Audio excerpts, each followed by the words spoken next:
tahtsin teha veel ühe kande sellest, milline on plastikukultuur Brasiilias. Ma olen praegu siin supermarketi ees. On laupäeva õhtu, inimesed kahmavad omale koju toitu. Näete, väga palju on sellist ära tätoveeritud, täiesti alla käinud, mõttetult aru kaotanud inimesi. Siin on nüüd supermarket Maagia ja ma tahan natuke filmida seda leti äärselt, et te näeksite, kuidas käib inimestel kottide kahmamine.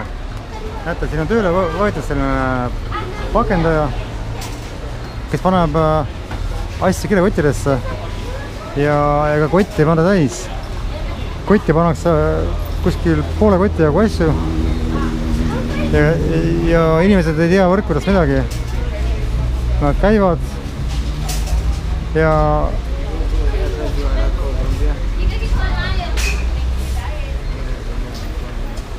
no entiendo. Si você podrías ayudar a Colombia. Sa oled nüüd otse eetrisse? ¿Para qué? Para qué? Eu falo para você si você pode ayudar a Colombia. Ma ei saa sust aru, nagu nii. Sa räägid nii kiiresti, mul pole vaja seda. No. Obrigado.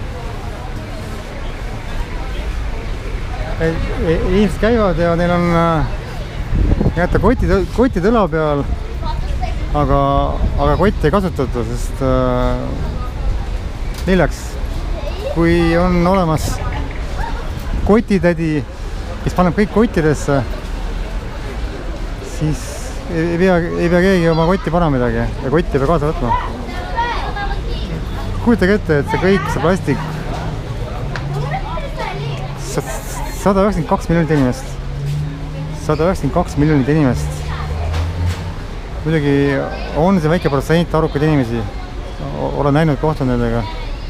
Ostab, kasutab iga päev sellises koguses mitte ainult kilekotte, vaid seda mürgist ollust, mürkkemikaale. Ostab, näete, see mees kahmab siin kilekotte nagu vahekseks. Paar asja ühte kotti ja paar teise. Jälle kotti ja pool tühjaks ja uus kott. Siin paraku ei ole sellist kampaaniat, ei ole sellist teavitustööd, et loobu kilekotist, tule kotiga. Ja teate, mis ma näen? Ma näen nagu tulevikku selles mõttes, et see Brasiilia, mis praegu elab siin, see Brasiilia ei ela kaua. Paar põlvkonda ja see, kui palju nad jõuavad veel ära hävitada just rannikula ja seal sisemaalt, mägede vahelt. See Brasiilia on maha kantud. See, mis on mägedes, see loodetavasti veel säilib. Aga kõik 2 põlvkonda, mis praegu on sündimas, vaktsineerituid, GMO-d täis, täielikus kodukeemias, söögikeemias elajaid, kes matavad enda maad plastikuga, matavad enda maad mürkidega, võtavad maha vihmametsi seletamatult. Need noored hävitavad ära nii ennast kui oma kalli maa. Mina näen seda ette ja mul on väga kahju. Aga hoidke teie Eestimaad. Ärge kasutage plastikut. Vanasti olid võrgud.